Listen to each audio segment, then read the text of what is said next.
Yeah, many thanks for joining us on another edition of Hot Seats on the People's Telly. I am Moses or Jewumi. Of course, on this show, we delve into the minds of influential figures, ask a pertinent question within the precinct, of their professional field.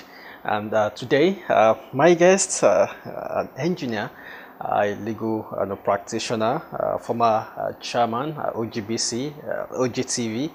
He is a genius, let me put it that way, and this is someone who combines his boardroom, law practice, and management engagements with a committed devotion to showcasing and promoting Nigerian arts and culture. In fact, he is currently Nigeria's largest private art collector with over 7,000 artworks of sculptures, paintings and other media, as well as 55,000 photographic shots of Nigerian's cultural festivals. That speaks volumes about the personality of my guest today. And who am I talking about? Omoba Yemisi Shyllon. Are you welcome to the show? Thank you very much. Yeah, my privilege. Yes, glad to have you. I could recall, I think a few years ago, we had this in Abeokuta. That was a very hot one. Yes, and I hope this one will be cooler. Yeah. Let's hope so. Yes, but quickly, let's get to see his profile. I'll be right back. Stay with us.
Okay, you're still watching Hot Seats right here on Ogun State Television, and my guest, Omoba Yemisi Shyllon.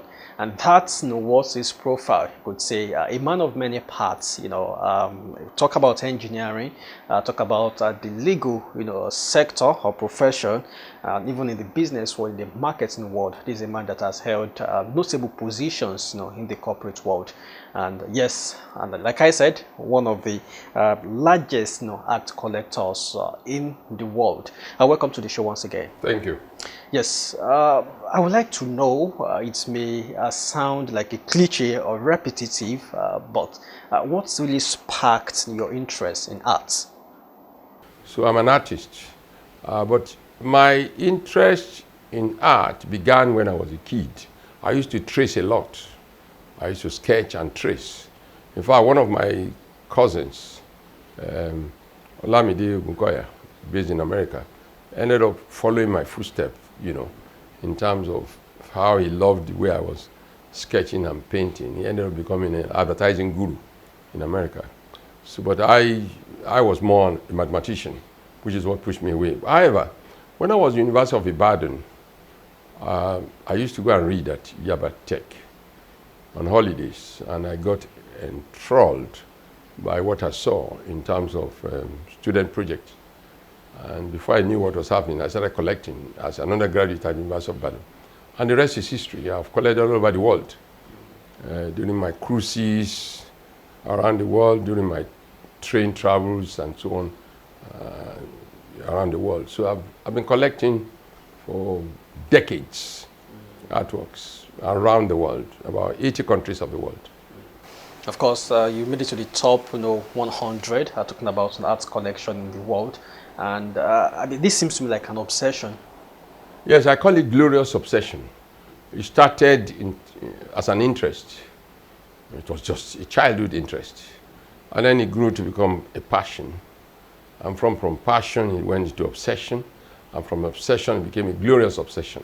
Glorious in the sense that I have used this my obsession to help many people get PhDs in the world. Many people have come to my foundation, obtaining grants to get PhD in Nigerian history, Nigerian art history and culture. And I've helped many, many artists all over the world, more of Nigerians, to become great artists. So it's a glorious one, and of course I've ended up solely funding Nigeria's first private university museum. So I think it's a glorious obsession. And I've written 2 books on art, so it's no longer an obsession, it's a glorious obsession. Mm-hmm. But I mean, how do you correct people's misgivings, or perhaps you say misconceptions, about art collection? Some people will link it with spirituality, and we are religious people. For instance, Christianity, Islam do not really glorify art collection. I think there is a wrong interpretation to the Bible in terms of Exodus chapter 20 verse 4 to 6. God did not say you cannot produce images. He says you must not worship it. That's the whole intention of God. You don't worship it. You collect it. And the same people who gave this wrong interpretation of Exodus chapter 20 verse 4 to 6 are the ones who have been taking our works and they use it to promote tourism in their countries, while we are fooling ourselves here about religious connotations in the wrong way. Now let's take the Quran. The Quran chapter 21 verse 52 to 54. Allah told Muhammad that his forefathers were worshipping the idols, and he said they should not worship. The word is worship. Check your Quran again, chapter 21 verse 52 to 54. So these are wrong interpretations of the Bible. The truth is that these are creations of man, and creations of man have been used to develop humanity. All the aeroplanes you are flying today, I mean, somebody like Leonardo da Vinci was the first to sketch an aeroplane. I mean, it took an artist to think about it, visualize it, create it, and then for us engineers to begin to see how we can propel it.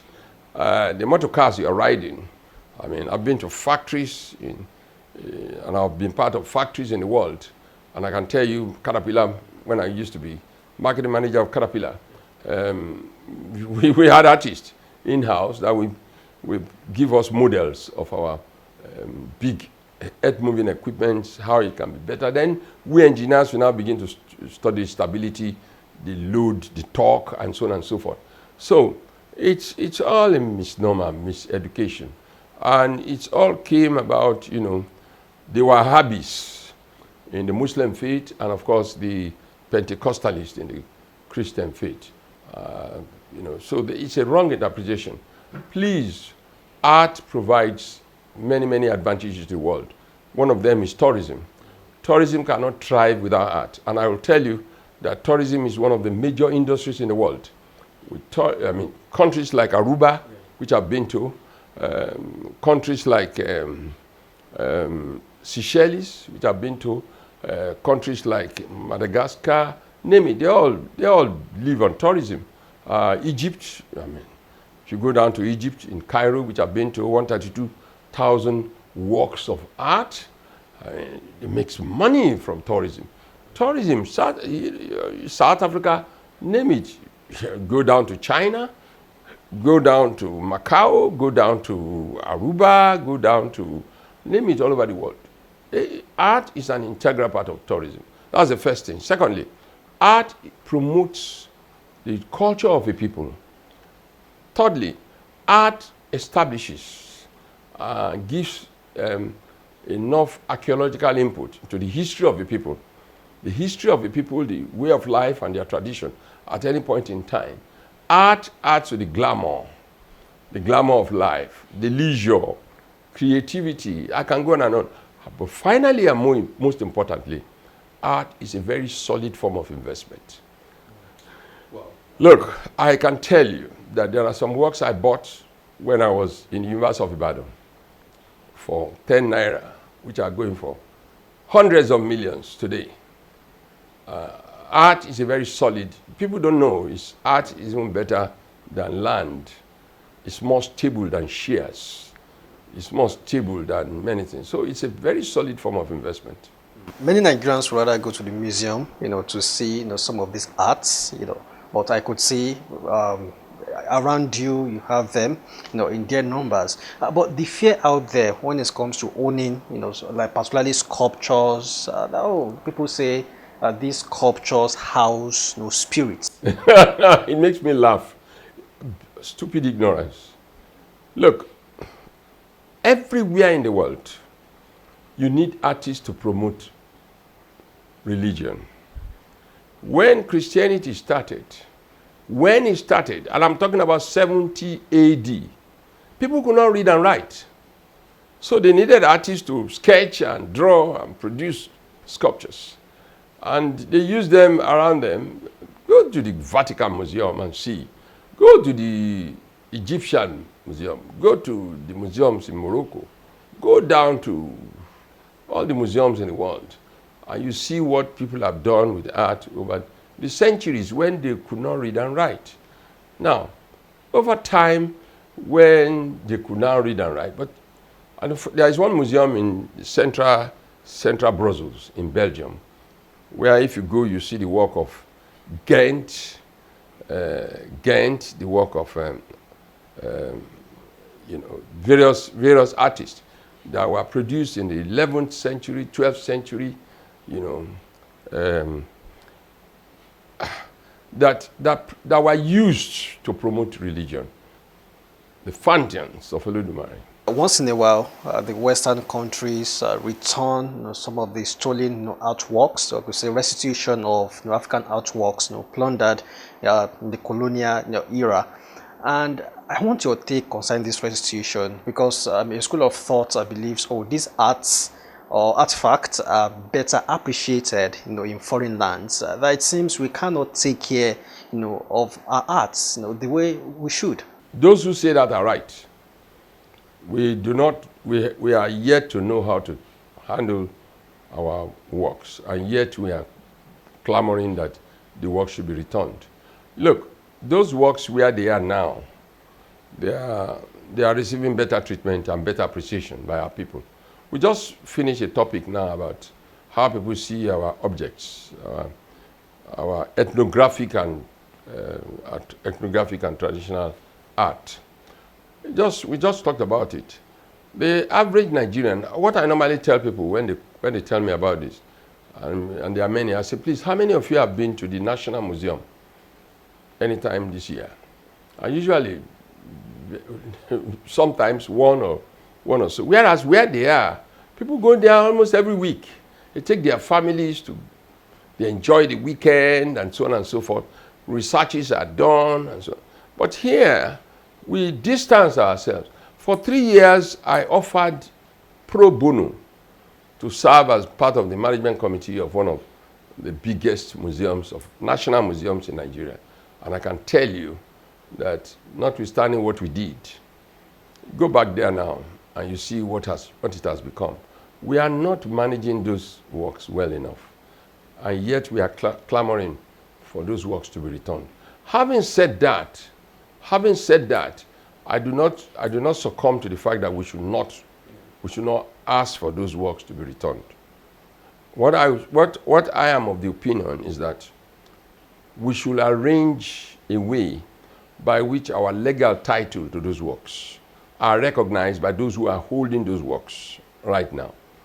And so, under an equitable arrangement, an agreement, under UNESCO Convention, the various UNESCO conventions, and under national customary law, we can agree with those holding our works for them to pay us annual royalty for those works, having recognized our legal title to the works.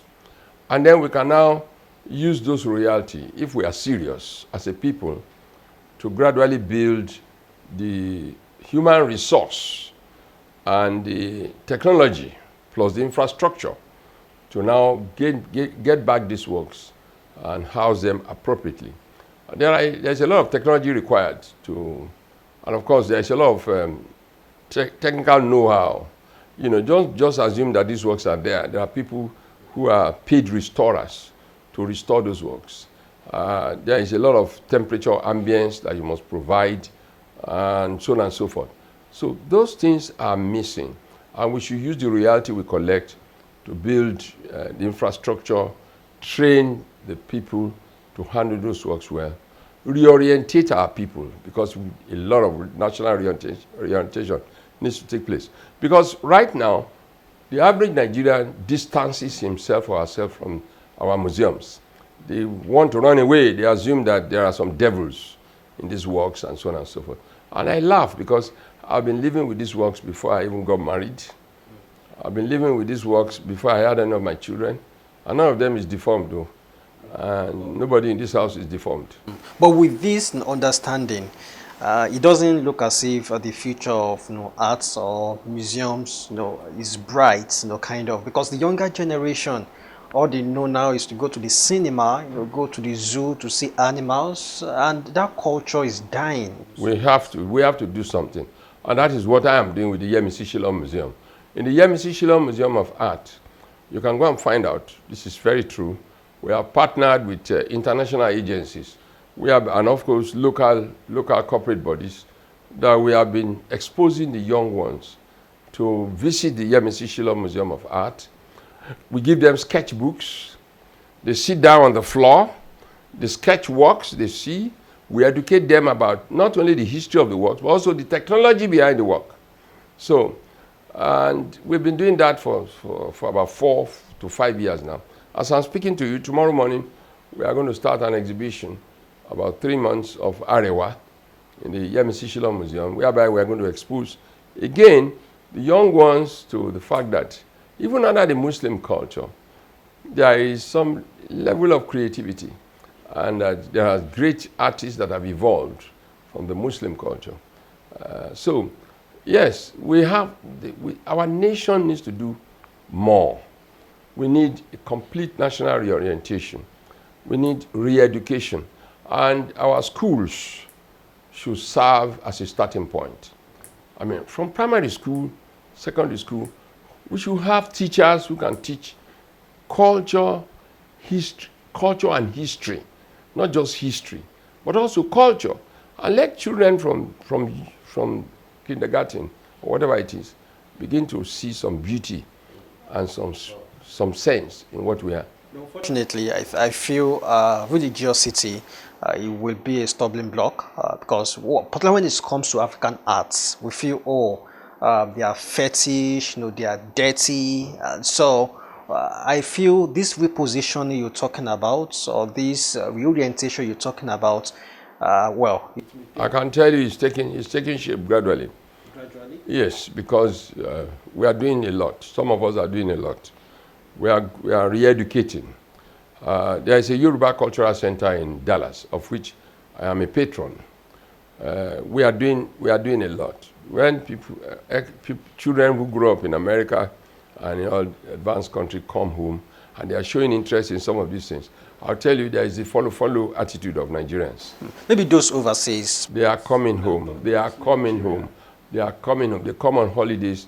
They meet people that are in Nigeria. they go to our museums, they educate when they come home on holidays. It's a gradual process. It will happen. Okay, well, you did make a valid, contribution or suggestion the other time, talking about an annual royalty now from those that have stolen, I don't use the word stolen. Okay, so what do you use? No.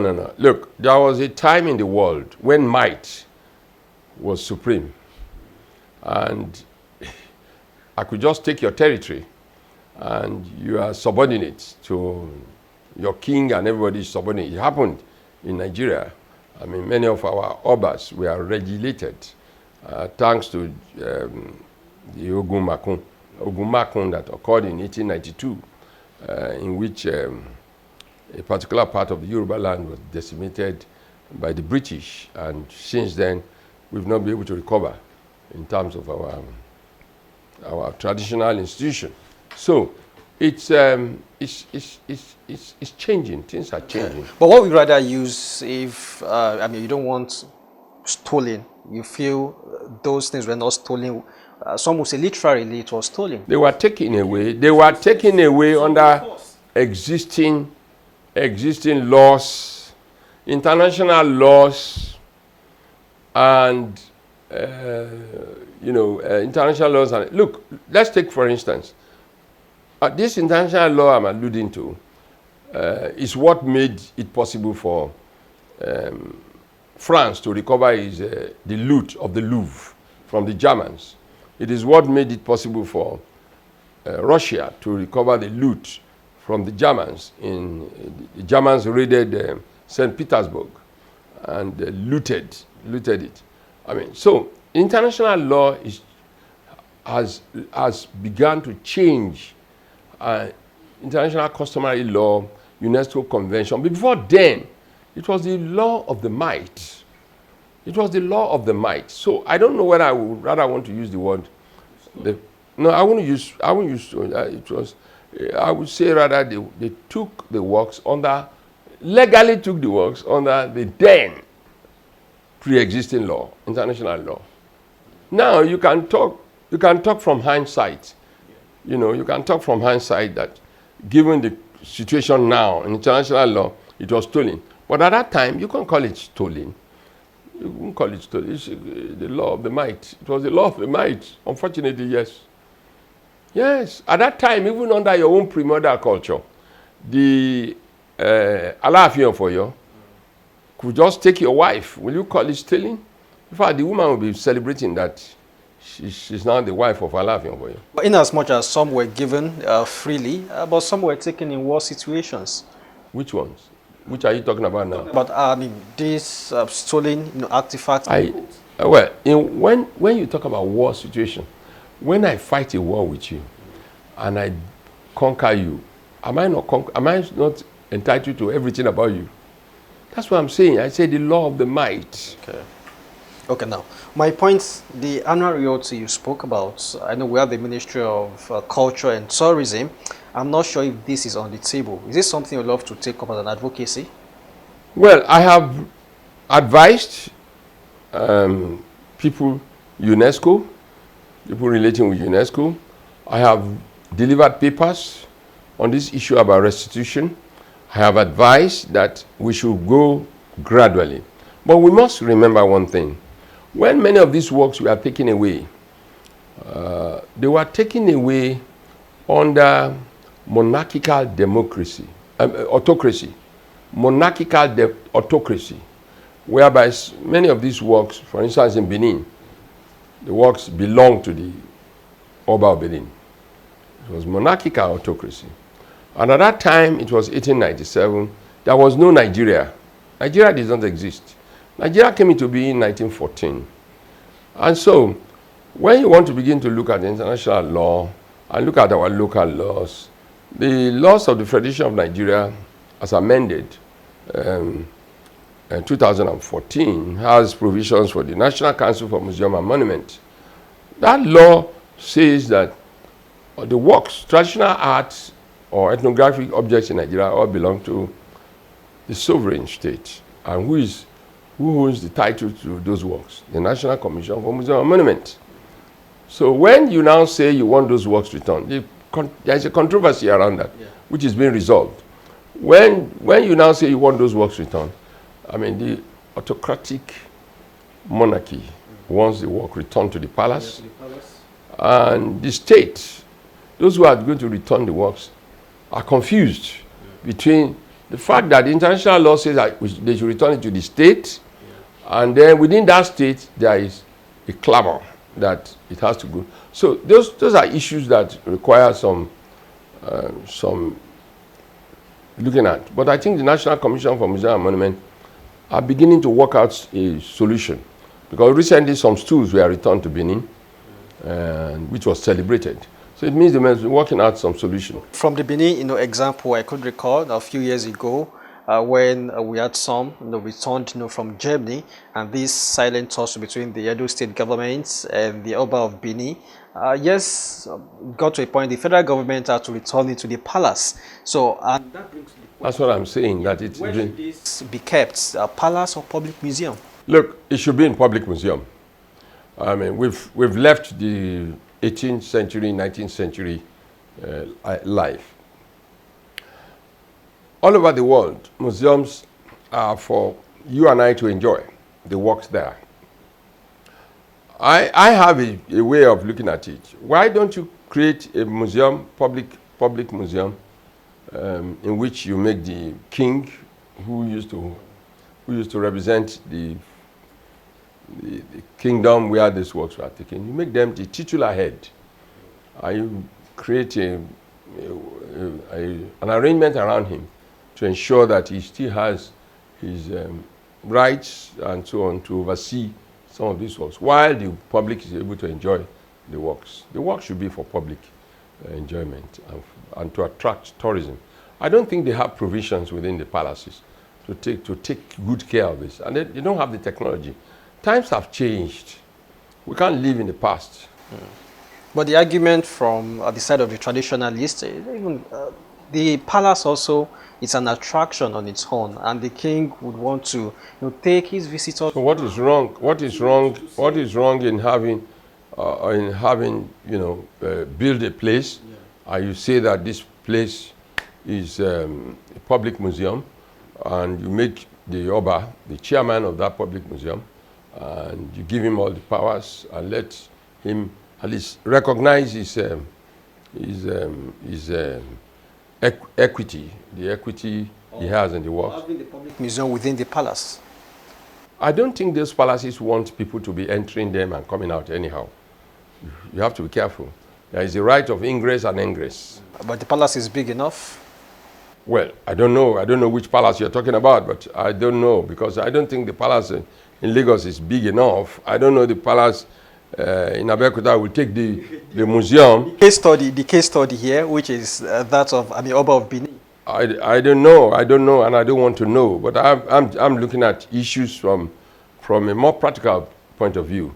I think the interest of the Oba should be taken into consideration, and the interest of the generality of the people and the state should also be taken into consideration in coming out at a solution, a very good solution. And the solution I have is that they create a public museum and let the Oba have some representational authority over the works, and let the world see the works, let it be available to the public to go in and out without disturbing the peace and tranquility of the palace. Okay, well, let's switch gear. Yes, I think we are done with arts, and let's move to engineering, your first love, somewhat, which you did make your mark before we then end it with law. I know you have a program on Ogun State Television, a program you are sponsoring, Engineering and You. It's fourth year now. Yeah, fourth year now. And that speaks to your passion, to your love, for engineering, because you feel we can do a lot, with engineering. But it doesn't seem as if we are capable of correcting infrastructural deficiencies ourselves. You go out there, you see the Lebanese, you see the Chinese, and at times I ask the engineers, because I've spoken to some of them, including the president of the Nigerian Society of Engineers, that what these people are doing, can't our local engineers do this? If they are given the opportunity. There is political interest over technical competency. They say who pays the piper, they take the tune. I think that's the summary of the answer I will give you. But they use look, when these expatriates Who come. gives them the job? Who gives them the job? Do they prefer to give jobs to local engineers or local companies? But are local engineers, competent enough? More than competent. Some of these expatriate companies now engage the local engineers to look at the Lagos Calabar route. Are they not local engineers that are doing it? Now, look, you are going into politics. I'm not interested in politics. He who pays the piper dictates the tune. If only engineers can be given opportunities to perform in this country. Many of our engineers leave this country and make their mark outside the country. We make a lot of marks outside the country. But are we given a chance here? Do we award road contracts to Nigerian engineers? Do we award major projects to Nigerian engineers? No. You can only talk what you are saying now that I will agree with.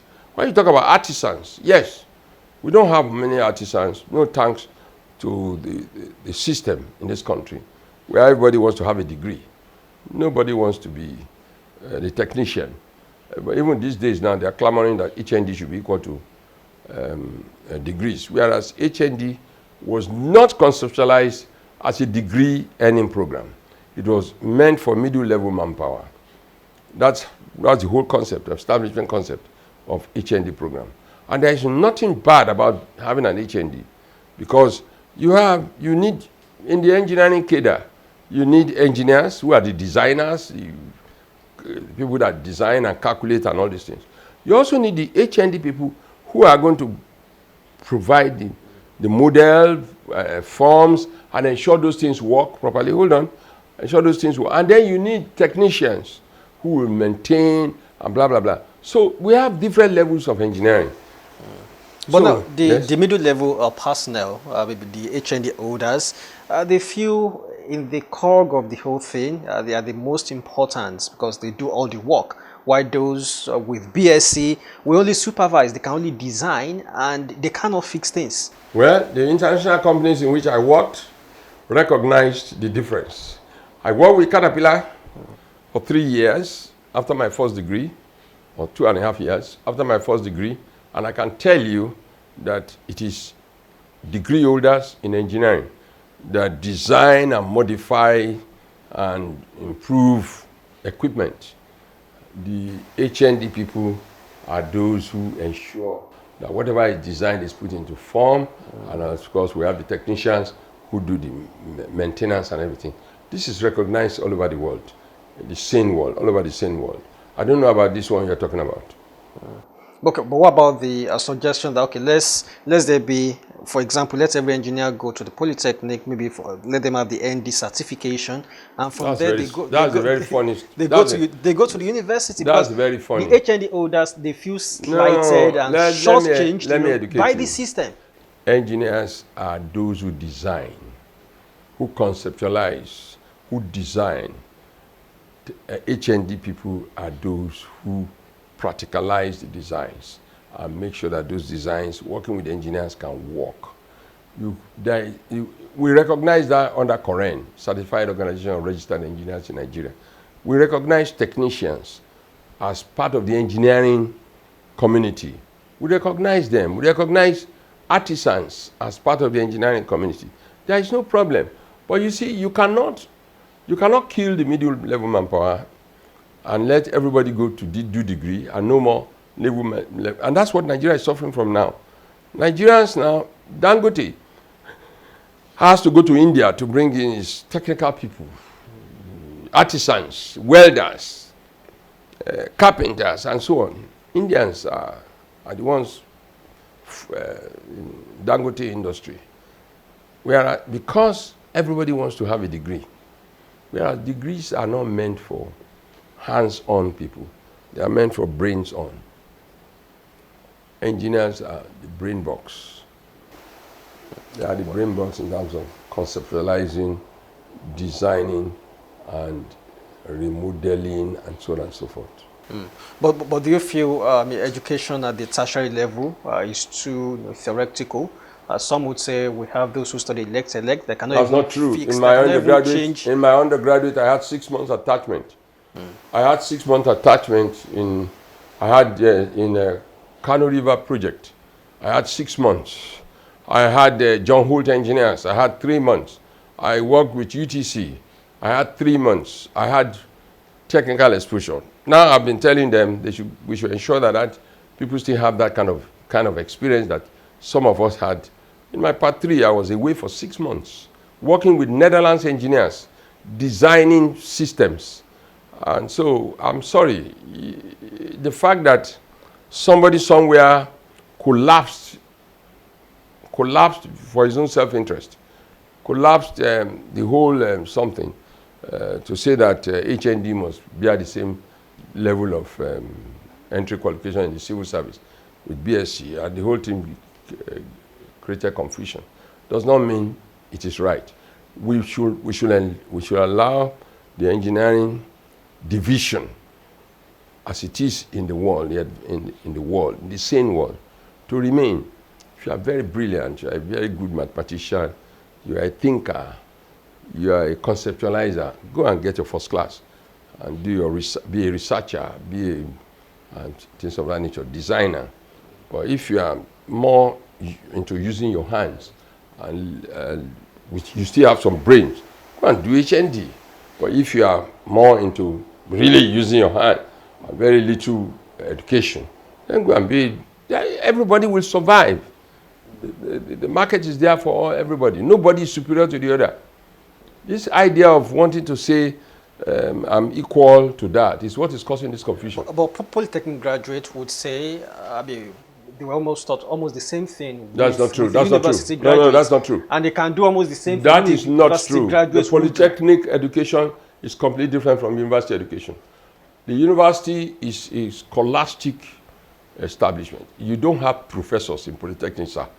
You don't have professors. You don't. So, university education is more of research. But we now have doctors in polytechnics. Yeah, because everybody is clamoring to become doctor, and many of them are getting doctorate, which me and you know. We know the Nigerian factor. And there seems to be a thin line between being a doctor and being a professor. What did you say? Because a doctor will become a professor anyway. How many of them are professors in polytechnic? You see, there is a thin line. You cannot be a professor in a polytechnic. And the university system is completely different. That somebody is in a polytechnic and goes to get HND, get a PhD, that's his wahala. He should go to the university and use his PhD to do research and be more useful to society. Polytechnic is not for research. Polytechnic is not for research. It's more for practical, hands-on practicality. Well, I hope the separation is still, out there. It's recognized by Koren. That separation is recognized by Koren, and Koren is following it up. And those with HND, they are not looked down upon. They are treated as a family, the umbrella of the engineering family. They are not looked down upon. No way. There's no ego. It's not an issue about ego. It's an issue about, look, a nurse can do PhD in nursing. It doesn't make him a doctor. You can go to the university to read nursing. It doesn't make you a doctor. But there's also the training are different. There's also difference are different. Also between nurses and doctors. But hospital, of course, because it's a Nigerian problem. Recognition, the pay disparity. That's a Nigerian problem. That's a Nigerian problem. If you think there is a hustle between a doctor and a nurse, it's a very unfortunate thing. The job of a doctor is different from that of a nurse. They are completely different. Well, but in recent times, we've seen these conversions. Some will call it, polytechnics being converted into universities. Yeah, these are all politics. Some will say upgrade. These are all politics. I'm not interested in politics. I'm talking about practicality. These are all politics. These are all politics. We have universities and we have universities. There are universities and there are universities. These are all politics. So you are not in tune with the conversion? Because there's this craze for university degrees. Even those who attended polytechnics. That's what I said. I said it's a Nigerian factor. It's a Nigerian factor. Okay. Well, let's leave engineering and let's talk about judiciary. First, I want your take about the current state of judiciary. Some say, it's in the dark, chapter already. We've seen some conflicting orders, conflicting ex parte orders, and the way politicians seem to find their way around the judiciary to suit their ambition. About what? The judiciary is being managed by the National Judiciary Commission, and they are working within the limits of the political powers, and they are doing well. That's all I can say. There should be separation of powers. Between who and who? The executive, the Constitution recognizes it. The Constitution recognizes it. Yes. The Constitution recognizes it. And when it comes to become, we have had in this country where we have the judiciary has stepped in to save this country. When it comes to become, the judiciary rises up to the occasion and saves this country. But currently, the common man seems to be losing trust, in the judiciary. We say the wheel of justice, grinds, slowly. But in this part of the world, well, I agree with you about wheel of justice grinding slowly. I delivered a paper to the Ikeja branch of the Nigerian Bar Association, where I pointed out some of the problems in the Nigerian bar, and I listed about 15 issues that need to be looked at. Some of which are delays in justice, the fact that some judges don't turn up. Lawyers will go down to the court on an assigned dates, and the judge will just not turn up, and you say take another date. You want to file a case, you have problems. These are normal things that can be solved in every society. But we are a developing nation. We have our problems, but so far the Nigerian Bar Association is looking into this, how we can ensure that we can work more in common, Nigerian Bar and Judiciary to work more in common to improve the judicial system. But so far, I don't think we are doing too badly. We are not doing too badly. The common man still, no matter how long it takes, the common man still gets his justice. I have had a case in court now going to about 5 years, in which I sued. But the common man wouldn't want to go to court these days. Even lawyers, we lawyers don't want to go to court. Because the common one would want to wait forever, wait for 20 years, 25 years to get justice. Justice that's not guaranteed. You don't wait 20, 25 years. Sorry, stop. No, it's not an exaggeration. Stop exaggerating. I know cases. Can you tell me one case? I know cases that linger for that long. Like which one? Like which one? 25 years. Okay. Well, anyway, let's continue. 20 years. Let's be frank. Let's be frank. Look. But I know cases that lingered for 10 years. Hello. 15 there years. Is shortage of judges in Nigeria. The Supreme Court, for instance, needs to be expanded. The Court of Appeal needs to be expanded. There's a lot of changes need to happen. We need the structure of the judiciary. But these are not something that will occur just because it has some financial implications. And to what extent can government go, the state governments and the federal government? So it's not as simple as that. But what I want to tell you is that yes, we have problems at the bar. There are problems in the judiciary. I can always attest to that. But they are not as bad as you claim to be. They're not as bad. And that people are looking into it. I delivered a paper, like I said, I think some 3 months ago, to the Nigerian Bar Association, where I offered and proffered solutions to some of these problems. But given the case in Kano, yes, Sanusi versus Bayero, because some also say even the judiciary, it seems... He who pays the piper dictates the tune. The case in Kano, you know what is happening. So don't let us go. I don't want to discuss cases because don't forget that these cases are still in court. It's sub judice to start discussing specific cases. He who pays the piper dictates the tune. Okay, what about the case that have been finalized?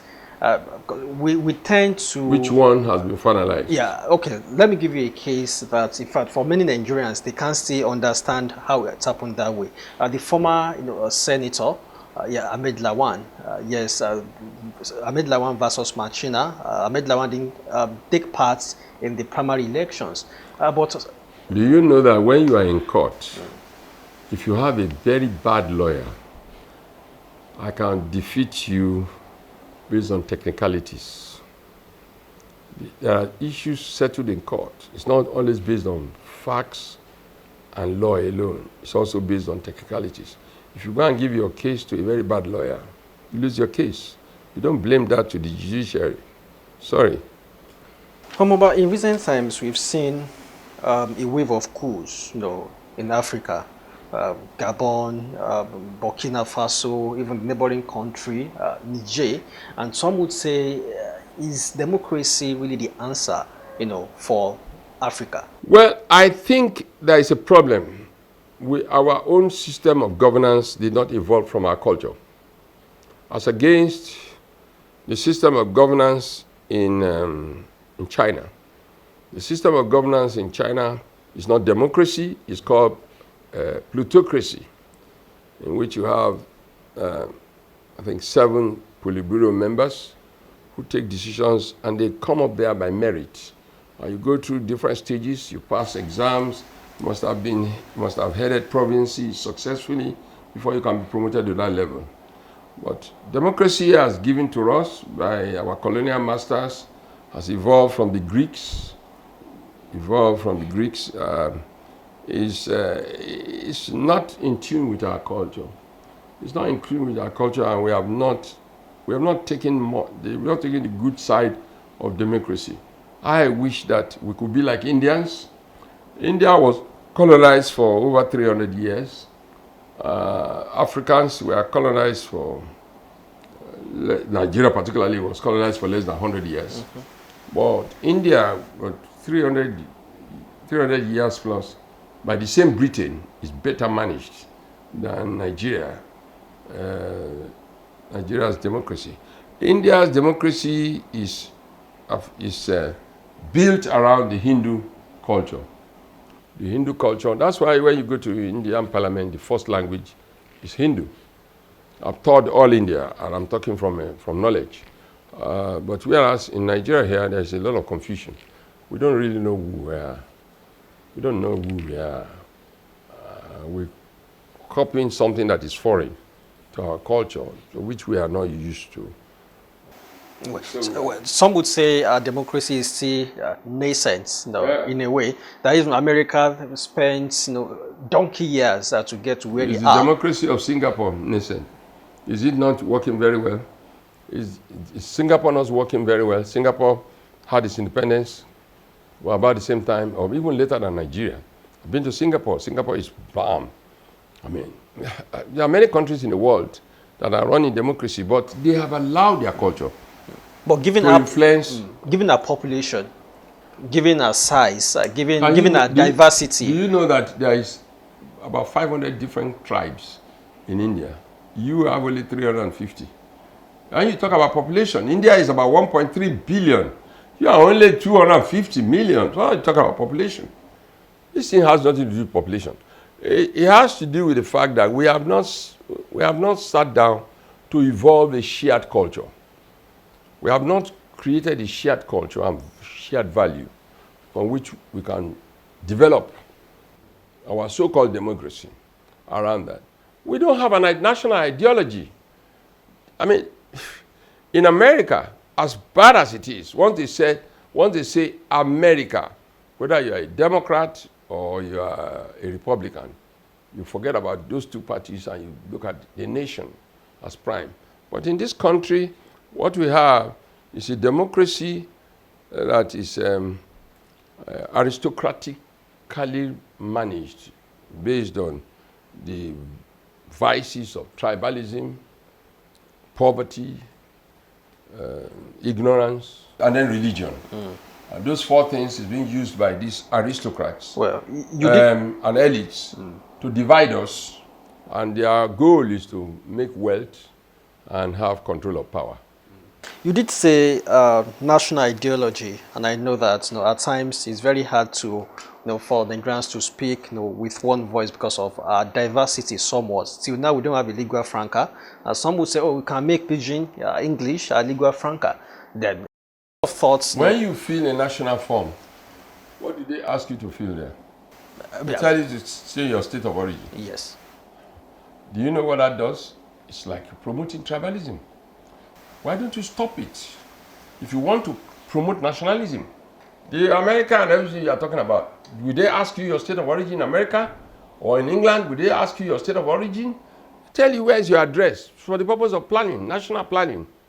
That's all. But here, we allow tribalism to try because those who are in control of power will not give up power because of the wealth that they are making. And they divide us based on tribalism, religion, poverty, and ignorance. So if you want to change Nigeria, then stop asking people to feel their state of origin. Of what benefit is asking me to state my state of origin when I'm filling a national form? Ask me where I'm staying. You don't even need to ask me where I was born. Ask me where I'm staying or where my parents are staying, so that you can plan. The various things that is needed in that area: power, water, environment, and so on. Why ask people their state of origin? Then ideology. Do we have a national ideology? No. What is it you and I have as a goal for this country? We don't have a national ideology. Nobody is whipping us up to face a particular common goal. We don't have it. So we need to redefine our space. We need to redefine our space to make it better for this so-called democracy to work. Okay, well, we are coasting home, and you did say we should try and forge, a democracy with identity. You cited culture, without culture. Yes, without identity and exactly. Culture. No, but some would say, going back in history, what we had was a monarchical rule of government. Was monarchy, kind of, with maybe some stains of checks and balances, which may not even be enough. An Oba could take your wife tomorrow and say. So are we going to look at? We had our checks and balances. Yeah, we had our checks and balances. But were they enough? We deposed Obas in Yoruba land. We had our checks and balances. Obas were deposed. Obas ran away from palace. In Abeokuta there, we had the great Alake that had to leave when women said no more. So don't say that. We had our checks and balances, but we were not given room to develop our own originality in terms of culture and then modernize it. We were not given. They just took it away and said, look, there is a doctrine in law. It's called the repugnancy doctrine. Everything that has to do with our culture, our customs, we are given validity based on the repugnancy of equity, natural justice, and good conscience. And what is equity and natural justice? Based on somebody else's culture. What is a good conscience? Based on somebody else's culture. What is natural justice? That same natural justice for which they measured my own customary law values was that same natural justice they used to enslave my forefathers for 400 years. What is equity? Was there any equity in coming to my town and picking up people, putting them in slave ships, or taking them across the Sahara and, defaming them, making them eunuchs to live in palaces? Look, we were not given a chance, and we are not giving ourselves the chance to grow and build our own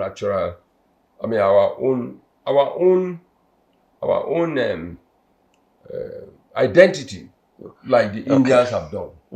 Well, we are coasting home, and given your stance, I don't think you believe in federal character.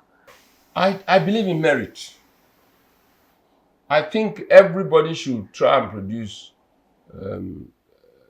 merit-based system so that you can bring your own very good item that can meet. And just like you have plutocracy that I'm talking about in China, I believe in merit. Right? What do you mean by federal character?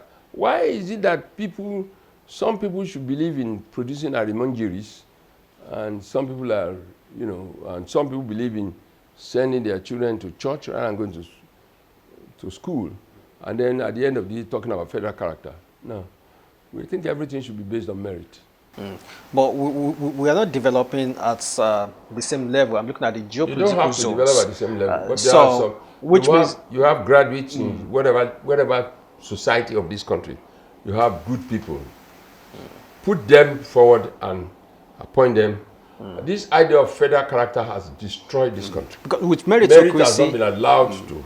with meritocracy, the fear is it will favor some parts and it won't favor some parts. Why must it favor some parts? Those parts that are not being favored, they've had 60 years or 64 years now to build themselves.